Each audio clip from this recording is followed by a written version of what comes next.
오늘은 우리 교회가 정한 선교 주일입니다. 저는 오늘 신구약의 말씀을 통해 교회가 이해해야 할 선교적 사명의 본질이 무엇인지를 생각해 보려고 합니다. 신약의 본문 마태복음 28장의 말씀은 예수님께서 성천하시면서 제자들에게 남긴 마지막 당부의 말씀이며 명령이었습니다.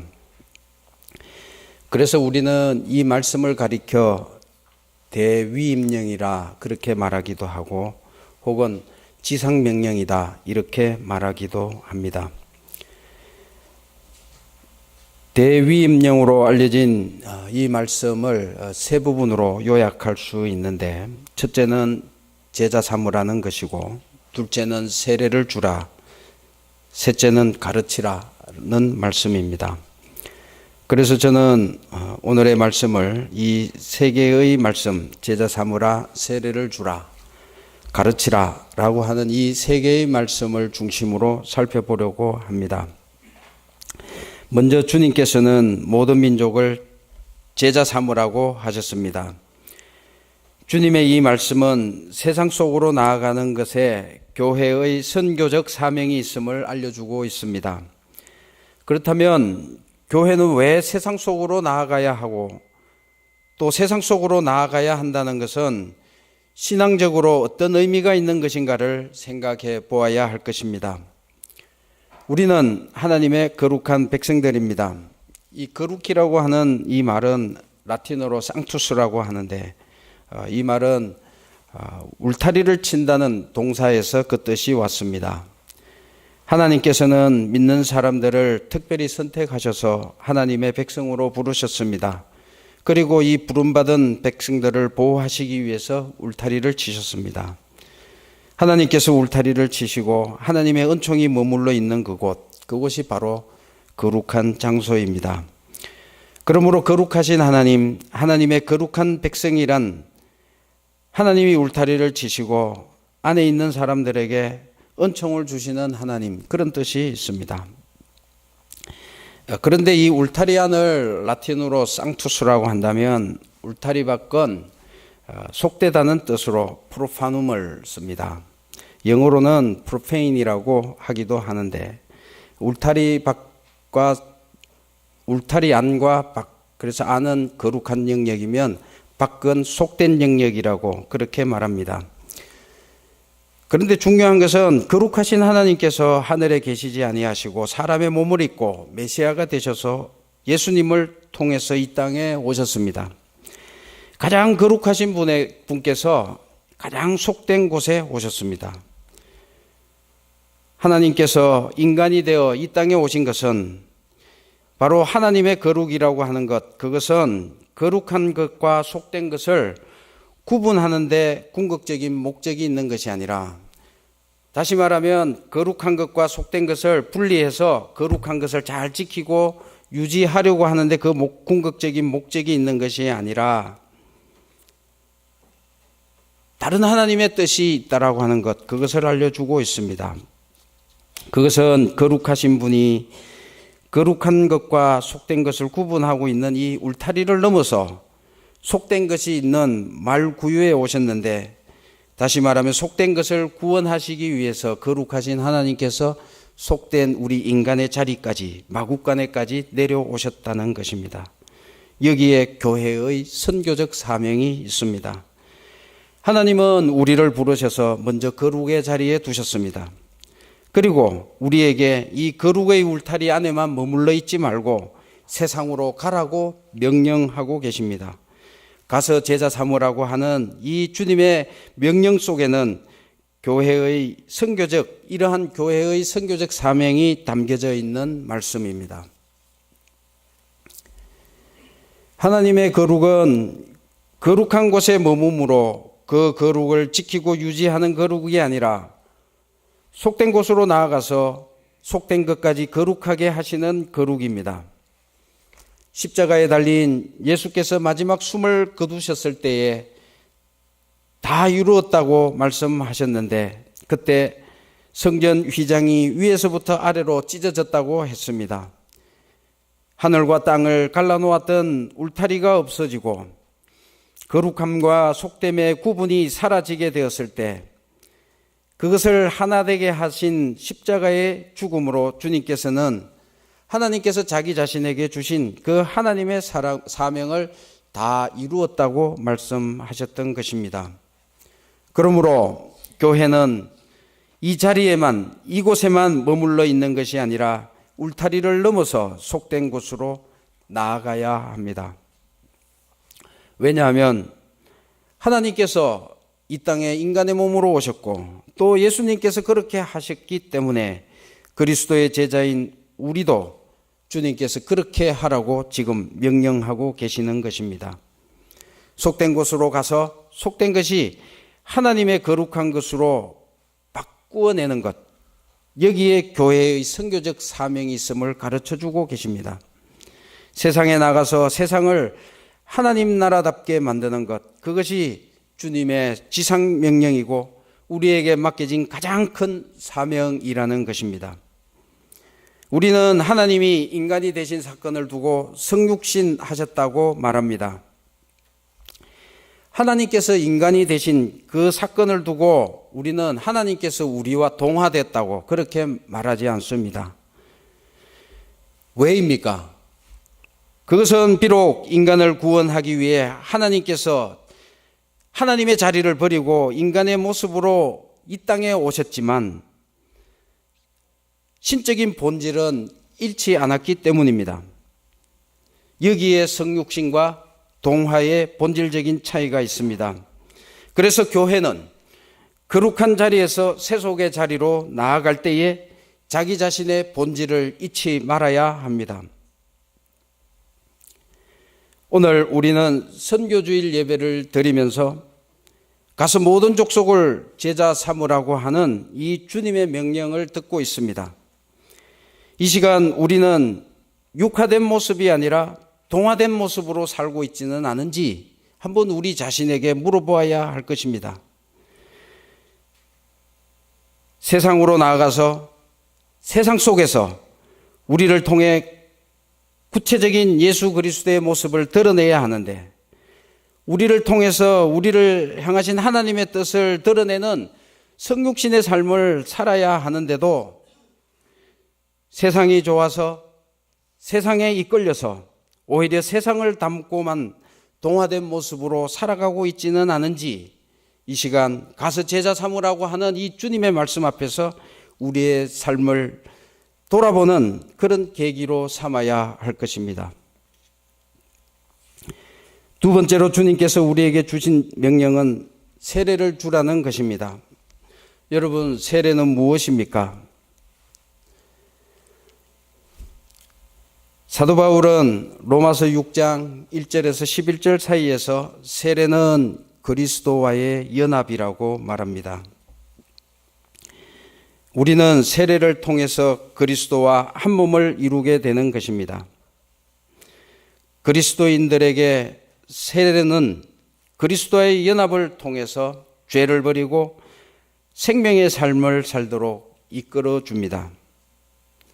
저는 그리스도인으로서 우리가 또 제자로서의 우리가 왜 그리스도와 연합해야 하는지에 대해서 이런 생각을 한번 해봅니다. 지난 봄에 화단에 꽃을 심었습니다. 그런데 놀랍게도 비가 제때제때 알맞게 와주어서 꽃을 심은 후에 화단에 물을 단 한 번도 주지 않았습니다. 금년에 처음 있는 일입니다. 늘 가물러서 오랫동안 물을 줘야 하는데 금년에는 꽃을 심고 단 한 번도 주지 않았습니다.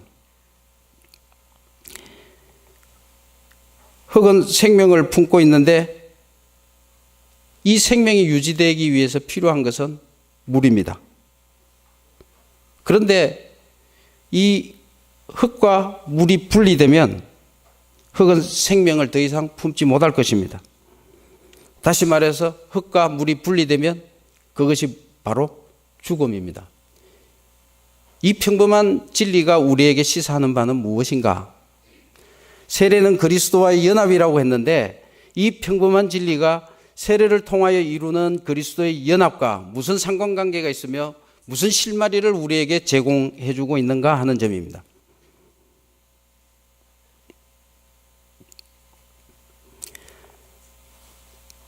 이 생각을 조금 넓혀서 생각해 보겠습니다.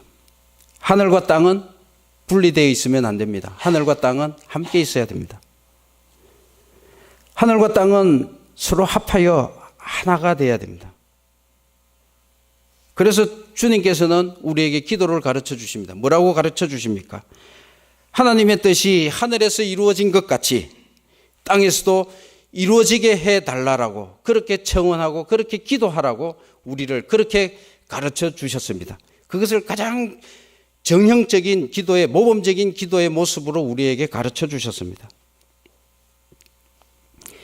하나님의 뜻이 땅에서 이루어져서 다시 말하면 하나님과 우리가 분리되지 않고 연합하여 하나가 될 때 하나님 나라가 된다라고 했습니다.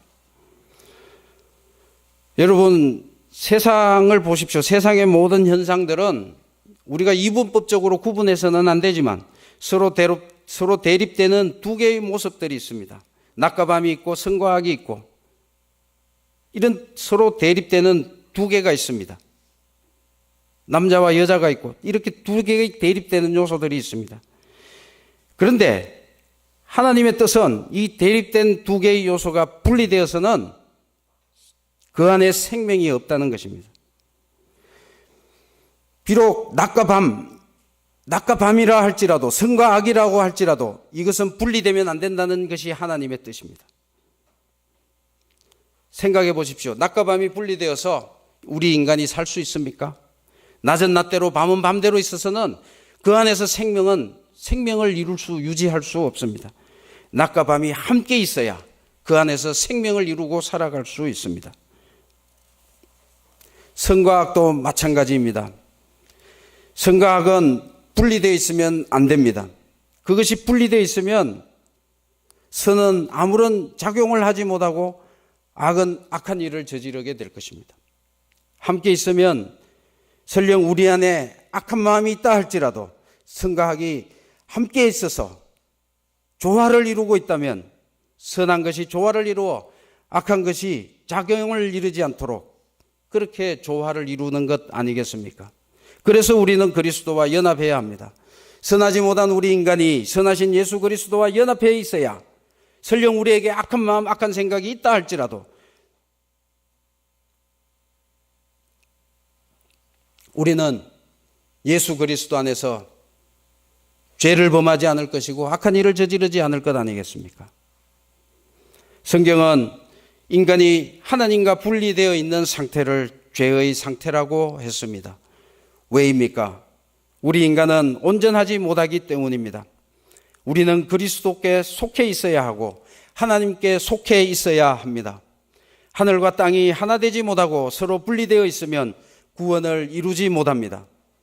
예수 그리스도의 십자가는 무엇입니까? 하늘의 아버지와 땅의 인간이 예수 그리스도 안에서 하나를 이루는 것, 한 몸을 이루는 것, 그것이 예수 그리스도의 십자가 아닙니까? 오늘 우리가 예배드리는 목적은 하늘 아버지와 땅의 우리 인간이 예수 그리스도 안에서 한 몸을 이루기 위해서입니다. 다시 말하면 교회가 선교해야 할 이유는 무엇입니까? 하늘의 아버지와 다시 말하면 하늘의 아버지의 뜻이 땅의 사람에게 이루어져서 하늘과 땅이 그리스도 안에서 하나됨을 이루어 하나님 나라를 위하기 위해서 주님은 우리를 들어 가라고 하셨고 세례를 통하여 연합하라고 하신 것 아니겠습니까? 마지막으로 예수께서는 가르치라고 하셨습니다. 마태복음을 기록한 마태는 이 전파하다라고 하는 헬라어로는 케루소라고 합니다. 그리고 가르치다라고 하는 말, 디다스코라고 하는 말을 쓰는데 이 두 개의 말을 같이 쓰자. 마가복음에서는 전파하다, 선포하다, 그 다음에 가르치다 이거를 섞어서 구분하지 않고 다 사용하는데 이 마태복음에 오면 가르치는 것과 전파하는 것을 구분해서 사용합니다. 어떻게 구분하는가 하면요. 전파하다라고 하는 말을 쓸 때는 외부인, 바깥 사람들에게 전할 때 전파하다. 이렇게 복음을 모르는 이방인들에게 하나님 나라의 복음을 전할 때 전파하다. 하나님의 백성으로 이미 부르심을 받은 유대인들에게는 전파하다라는 말을 쓰지 않습니다. 가르친다는 말을 씁니다. 당연히 제자들에게 전파하다, 선포하다 이렇게 하는 거예요. 제자들에게는 가르친다라고 씁니다. 오늘 이 본문 말씀에는 가라, 제자 삼아라, 세례를 주어서 그리스도와 연합하라. 그런 다음에 선포하다, 전파하다 안 하고 가르치다라고. 이미 이 가르침을 받는 사람들은 이미 제자화된 그리스도인, 제자화된 세상을 말할 것입니다. 그렇다면 여기서 예수께서 가르치다라고 하는 이 말은요, 단순히 학교에서 공부를 가르치듯이 우리에게 하나님 나라에 대한 지식을 가르치고 몰랐던 사람들에게 처음으로 알려주기 위한 가르침이 아니라는 이야기입니다. 이건 대단히 중요한 요점입니다. 하나님의 뜻에 따르는 온전한 복종을 요구하는 가르침입니다. 이것은 율법에 대한 무조건적인 복종이 아닙니다. 제자가 되고 세례를 받은 사람들이 예수님을 따랐던 11명의 제자들과 똑같은 모습으로 예수를 따르고 예수께 복종하라고 하는 그런 의미입니다.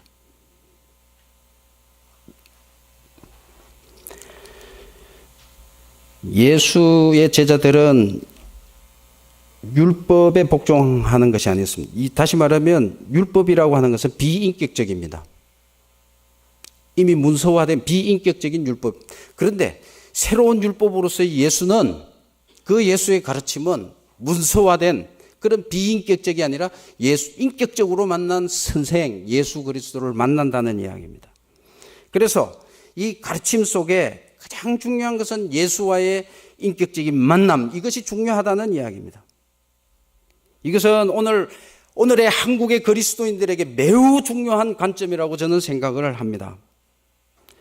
우리가 선생님을 존경하는 선생님이 계신다고 할 때 그 선생님이 알고 있는 지식이 위대해서 존경하는 사람은 아무도 없습니다. 우리가 선생님을 존경한다라고 하는 것은 선생님이 가지고 있는 그 지식에 감동하는 것이 아니라 그 선생님의 인격에 감동하는 것 아닙니까? 이것은 누가 존경하라고 해서 존경하는 것이 아니요, 선생님은 존경해야 된다라고 하는 사회적인 규범 때문에 존경하는 것도 아닙니다. 누가 시켜서 하는 것이 아닙니다. 선생님을 만나고 그 선생님에게 감화받아 존경하는 것입니다. 우리는 마찬가지로 예수 그리스도를 만나서 누가 예수를 존경하라, 예수를 그리스도라 고백하는 그것이 아니라 예수 그리스도 안에 참 구원의 길이요 참 생명이 있는 그런 예수 그리스도를 만남으로 말미암아 예수 그리스도의 가르침에 복종하는 온전한 제자로서 온전히 복종하는 그 복종을 지금 이 마지막 단계에서 이야기하고 있습니다. 하나님의 말씀도 만약 우리가 먼저 하나님과의 인격적인 관계, 또 예수 그리스도께서 하신 말씀도 우리가 먼저 예수 그리스도와의 인격적인 관계를 맺지 못한다면 그것은 또 다른 율법에 불과할 것입니다. 선교를 통해 예수의 제자가 된다라고 하는 것, 그래서 예수의 가르침을 받는다라고 하는 것, 그곳에는 바로 이와 같은 의미가 담겨져 있습니다. 오늘 본문의 말씀은 이 세 가지 지상 명령 위에 덧붙여진 말씀으로 볼지어다 세상 끝날까지 너희와 항상 함께 할 것이다. 임마누엘의 약속을 해 주십니다. 이 임마누엘의 약속은 오늘 구약 신명기 7장의 말씀에서 다시 한번 확인될 수 있는 그런 말씀입니다. 이스라엘 백성들은 스스로를 하나님의 부름을 받은 선민이라고 했습니다. 우리들도 마찬가지입니다. 그런데 오늘 신명기 7장의 말씀을 보면 하나님께서 모세를 통해서 이렇게 선포해 주십니다. 나 여호와 하나님은 너희 이스라엘 백성들을 내 백성으로 선택했는데 내가 너희를 선택한 것은 너희들의 백성의 수가 많아서 너희들이 위대해서 선택한 것이 아니다. 너희들이 수가 많아서도 아니요 수가 적어서도 아니요 특별히 잘나서도 아니고 특별히 못나서도 아니다. 내가 너희 조상 때부터 준 약속이 있고 내가 내 백성을 사랑하는 사랑이 있다. 이렇게 이야기를 하십니다.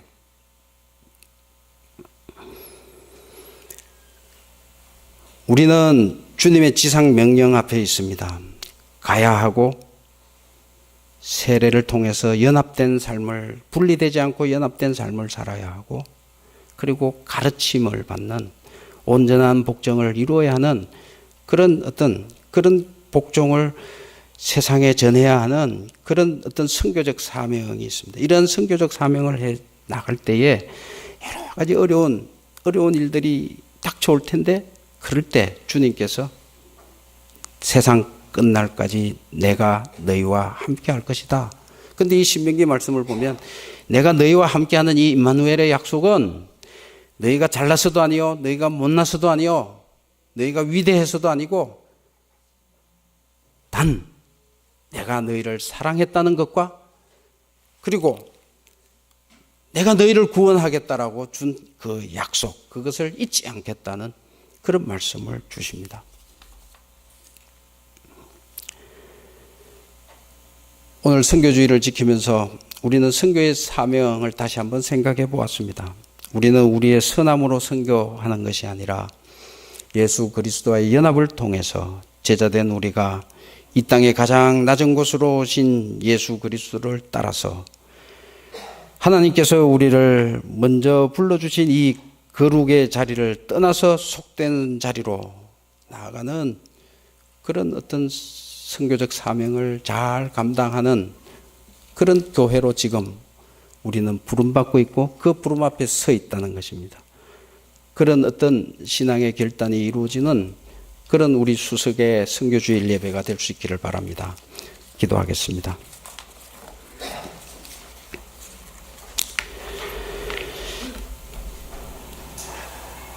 하나님께서 우리를 사랑하여 주셔서 우리를 구원해 주시고 우리에게 귀한 선교적 사명을 맡겨주셨음을 감사드립니다. 하나님의 말씀을 깊이 새기게 하시고 또 우리와 영원토록 함께하여 주시는, 동행하여 주시는 하나님의 사랑과 은총에 힘입어 마지막 날까지 우리의 사명을 잘 감당할 수 있는 교회 되게 하옵소서. 예수 그리스도 이름으로 기도드리옵나이다. 아멘. 하늘에 계신